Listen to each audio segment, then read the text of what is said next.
മറ്റൊരു ഗുരുതരമായ വെളിപ്പെടുത്തൽ വരുന്നത് അത് ഇസ്രായേൽ പ്രധാനമന്ത്രി ബെഞ്ചമിൻ നെതന്യാഹുവിൻ്റെ ഭാഗത്തു നിന്നാണ്. താൻ നൽകിയ ഒരു ടെലിഫോൺ അഭിമുഖത്തിൽ തൻ്റെ മക്കളിൽ ഒരാളെ വധിക്കാൻ ഇറാൻ ശ്രമിച്ചു എന്നുള്ള, ഇറാൻ ആസൂത്രിതമായ ശ്രമം നടത്തി എന്നുള്ള അതിഗുരുതരമായ ആരോപണം ഉന്നയിക്കുകയാണ് ഇസ്രായേൽ പ്രധാനമന്ത്രി. ഇസ്രായേലിലെ ചാനൽ 14 നൽകിയ അഭിമുഖത്തിലാണ് ഈ കടുത്ത ആരോപണം ഇറാനെതിരെ അദ്ദേഹം ഉന്നയിക്കുന്നത്. അവിശ്വസനീയമായ ഒരു കാര്യം സംഭവിച്ചിരിക്കുന്നു.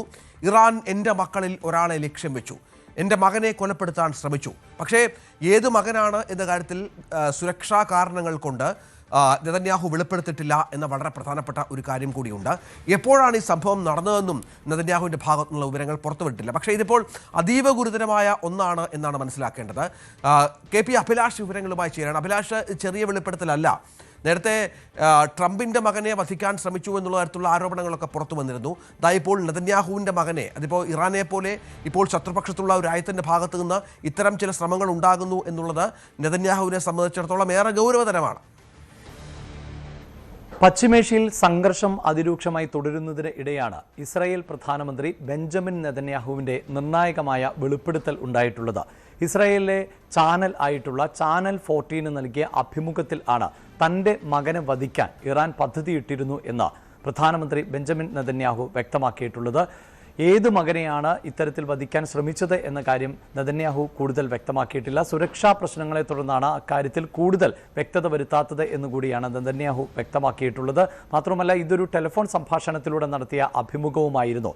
നേരത്തെ നെതന്യാഹുവിനെ തന്നെ വധിക്കുവാനുള്ള നീക്കങ്ങൾ ഇറാന്റെ ഭാഗത്ത് നിന്നുണ്ടാകുന്നു എന്ന റിപ്പോർട്ടുകളുണ്ടായിരുന്നു. അമേരിക്കൻ പ്രസിഡന്റ് ഡൊണാൾഡ് ട്രംപിനെയും വധിക്കാനായുള്ള ശ്രമങ്ങൾ നടക്കുന്നു എന്ന തരത്തിൽ ഇന്റലിജൻസ് കേന്ദ്രങ്ങൾ ഉൾപ്പെടെ റിപ്പോർട്ട് നൽകിയ പശ്ചാത്തലമുണ്ട്. അതോടൊപ്പം തന്നെയാണ് ഇപ്പോൾ ബെഞ്ചമിൻ നെതന്യാഹുവിൻ്റെ മകനെയും വധിക്കാൻ ഇറാൻ പദ്ധതിയിട്ടു എന്ന വിവരം കൂടി പുറത്തു വരുന്നത്. ഈ പശ്ചിമേഷ്യയിലെ സംഘർഷത്തെ തുടർന്നായിരുന്നു ഇറാന്റെ പരമോന്നത നേതാവ് അയത്തുള്ള അലി ഖമനേയി കൊല ചെയ്യപ്പെട്ടത്.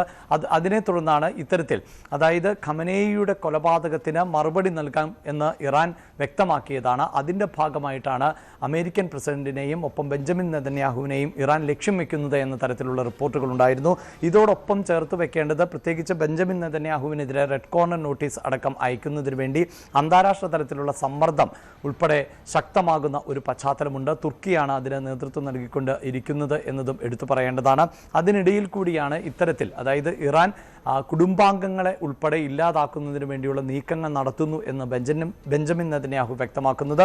മാത്രമല്ല, നേരത്തെ ഉച്ചകോടിയിൽ പങ്കെടുത്തതിന് ശേഷം അമേരിക്കൻ പ്രസിഡന്റ് ഡൊണാൾഡ് ട്രംപ് വിമാനം മാറിക്കയറിയത് വലിയ തോതിൽ വാർത്തയായി മാറിയിരുന്നു. അവിടെയും ട്രംപ് വ്യക്തമാക്കിയത് തന്നെ വധിക്കാനുള്ള നീക്കങ്ങൾ നടത്തുന്നുണ്ട്. അതിൻ്റെ ഭാഗമായിട്ട് സുരക്ഷാ ഉദ്യോഗസ്ഥർ നൽകിയ നിർദ്ദേശത്തെ തുടർന്നാണ് താൻ വിമാനം മാറിക്കയറി തിരികെ പോകുന്നത് എന്നത് ആണ്. ഇത്തരം വാർത്തകളെല്ലാം നിറഞ്ഞു നിൽക്കുന്നതിന് ഇടയിൽ കൂടിയാണ് ഇപ്പോൾ ബെഞ്ചമിൻ നെതന്യാഹുവിൻ്റെ മകനെ വധിക്കാനുള്ള നീക്കവും ഇറാൻ നടത്തി എന്ന വിവരങ്ങൾ പുറത്തു വരുന്നത്. അതുമാത്രവുമല്ല, അമേരിക്കൻ പ്രസിഡന്റ് ഡൊണാൾഡ് ട്രംപിൻ്റെ മകൻ ബാരൻ ട്രംപിനെ വധിക്കുവാനുള്ള ഒരു സന്ദേശം, അതായത് ഇസ്രായേലിലെ ടെലിവിഷൻ ചാനലുകൾ നൽകിയിരുന്നു എന്ന തരത്തിലുള്ള റിപ്പോർട്ടുകളും പുറത്തു വന്നിരുന്നു. ഇങ്ങനെ നേതാക്കളെ മാത്രമല്ല, നേതാക്കളുടെ കുടുംബാംഗങ്ങളെ കൂടി ഇല്ലാതാക്കുവാനുള്ള ശ്രമം ഇറാന്റെ ഭാഗത്ത് നിന്നുണ്ടാകുന്നു എന്നത് സംബന്ധിച്ച് കൂടുതൽ വെളിപ്പെടുത്തലുകളും വിവരങ്ങളുമാണ് പുറത്തു വരുന്നത്. അപ്പോഴും ഇറാന്റെ ഭാഗത്ത് നിന്ന് ഇത്തരം വാർത്തകളിൽ ഔദ്യോഗികമായോ അല്ലാതെയോ ഏതെങ്കിലും തരത്തിലുള്ള പ്രതികരണങ്ങൾ പുറത്തു വന്നിട്ടില്ല.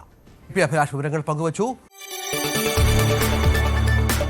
കൂടുതൽ വാർത്തകൾക്ക് News 18 Keralam YouTube channel subscribe ചെയ്യുക.